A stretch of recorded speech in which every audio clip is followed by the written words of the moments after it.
ফেব্রুয়ারির প্রথমার্ধে জাতীয় নির্বাচনের দিনই হবে গণভোট। কিছুক্ষণ আগে জাতির উদ্দেশ্যে দেয়া ভাষণে এ কথা জানান অন্তর্বর্তী সরকারের প্রধান উপদেষ্টা ডক্টর মোহাম্মদ ইউনূস। তিনি আরও জানান, গণভোটের বিষয় থাকবে 4টি। নতুন সংসদ হবার 6 মাসের মধ্যেই সংবিধান সংস্কার হবে।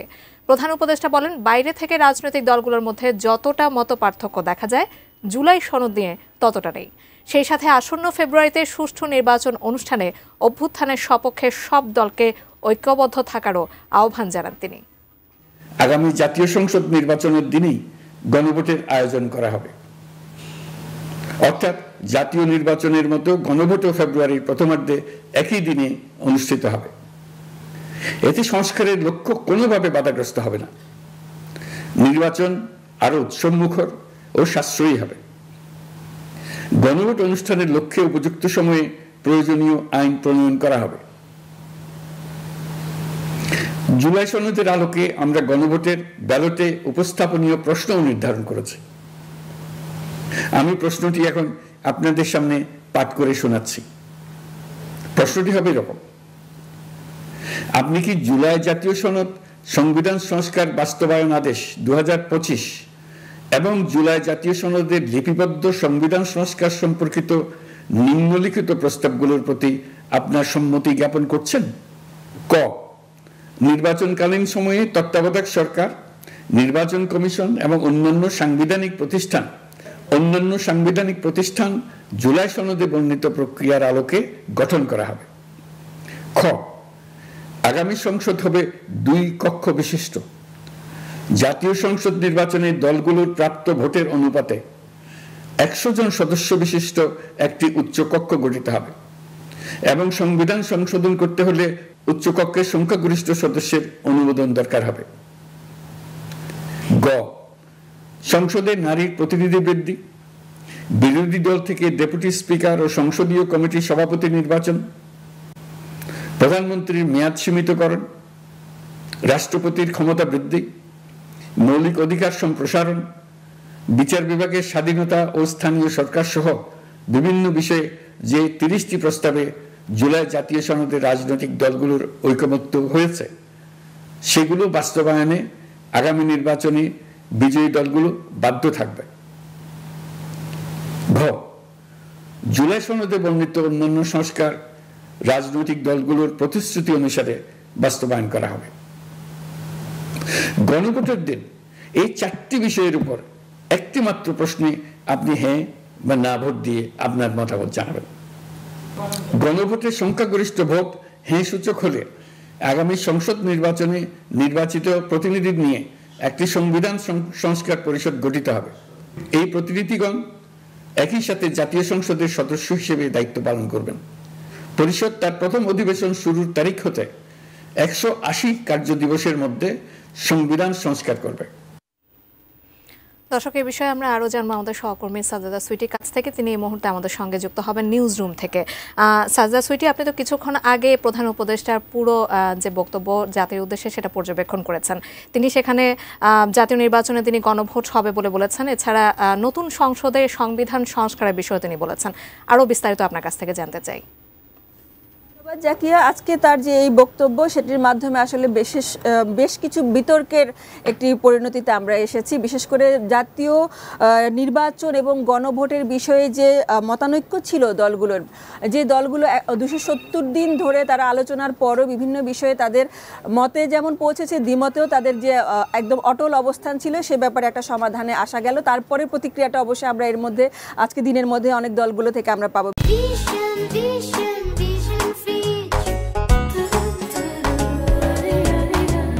বিশেষ করে বিএনপি চেয়েছিল গণভোটের আদৌ প্রয়োজন আছে কিনা, যদি থেকেও থাকে সেটি যেন হয় জাতীয় নির্বাচনের দিন, যেটি আজ প্রধান উপদেষ্টা নিজেও বললেন ফেব্রুয়ারির প্রথমার্ধে নির্বাচন হবে এবং গণভোট সেদিনই হবে। কিন্তু গণভোট ইস্যুতে জামায়াত অটল অবস্থানে ছিল এই বলে যে গণভোটটা হতে হবে ফেব্রুয়ারির শেষের দিকে। এই ব্যাপারগুলোতে দ্বিমতের ব্যাপার ছিল। জুলাই জাতীয় সনদ স্বাক্ষর তারা করেছেন, কিন্তু জুলাই জাতীয় সনদের ব্যাপারে যে দ্বিমতের বিষয়গুলো, গণভোটের ব্যাপারে দ্বিমতের বিষয়গুলোতে সরকার 1 সপ্তাহ সময়ও বেঁধে দিয়েছিল এবং তারপরে বলা হয়েছিল যে 1 সপ্তাহের মধ্যে যদি দলগুলো অভিন্ন মতে আসতে না পারে, সরকারকে যদি দিক নির্দেশনা দিতে না পারে, সেক্ষেত্রে সরকার নিজে থেকে সিদ্ধান্ত নেবে।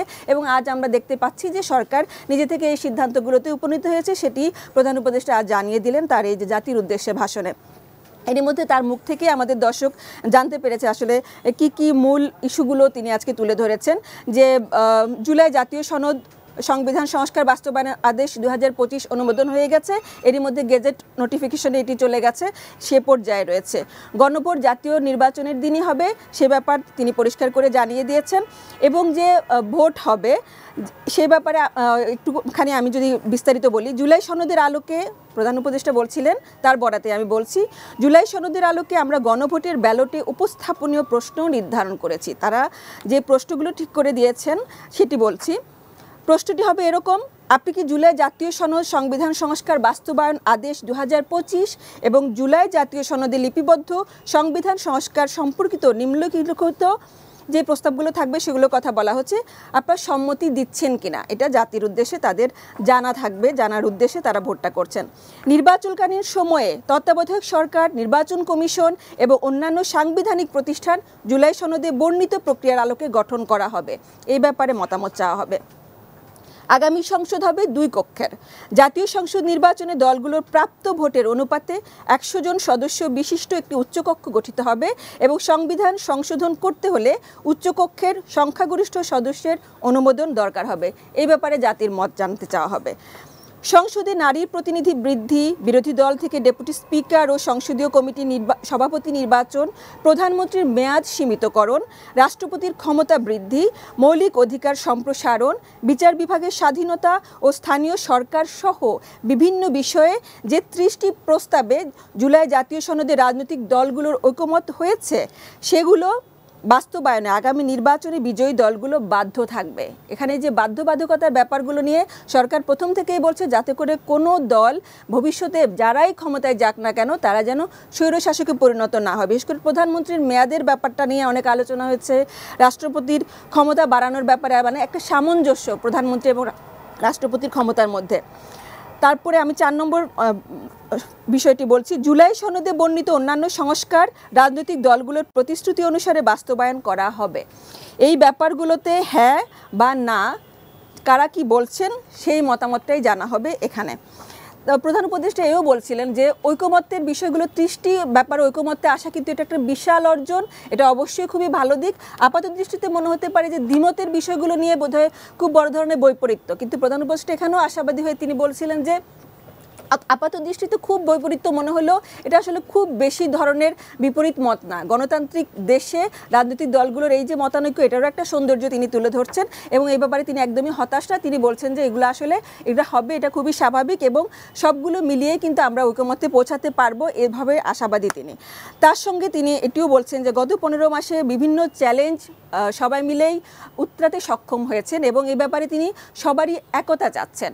যাই কিছু করা হবে সেখানে যেন সবাই মিলে এক থাকেন, সবাই যেন নিজেদের মধ্যে মিলেমিশেই যেন কাজ করেন। সে প্রতিটা বক্তব্যে কিন্তু আমরা দেখেছি প্রধান উপদেষ্টা সবাইকে এক থাকতে বলছেন, সেটা হচ্ছে দেশ গঠনের ক্ষেত্রে হোক কিংবা ফ্যাসিবাদ বিরোধী লড়াইয়ের ব্যাপারে হোক, তিনি এই ব্যাপারটা আজকেও তুলে ধরেছেন। তার সঙ্গে এটিও বলছেন যে সরকারের যে বিভিন্ন কার্যক্রমের মধ্যে তিনি একটু ভিন্ন প্রসঙ্গে গিয়ে এটাও বলছেন যে আগামী সপ্তাহে ডেনমার্ক ভিত্তিক মার্স গ্রুপের মালিকানাধীন এপিএম টার্মিনালসের বিভিএর সঙ্গে লালদিয়া কন্টেইনার টার্মিনাল প্রকল্পে 30 বছরের কনসেশন চুক্তি স্বাক্ষর হতে যাচ্ছে।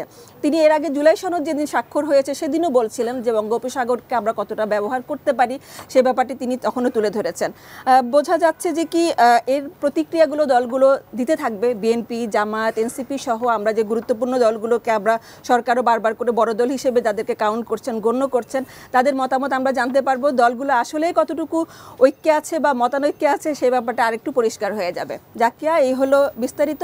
আমাদের পরবর্তী বুলেটিনে আরও বিস্তারিত আমার সহকর্মীর প্যাকেজ দেখতে পাবে আমাদের দর্শক।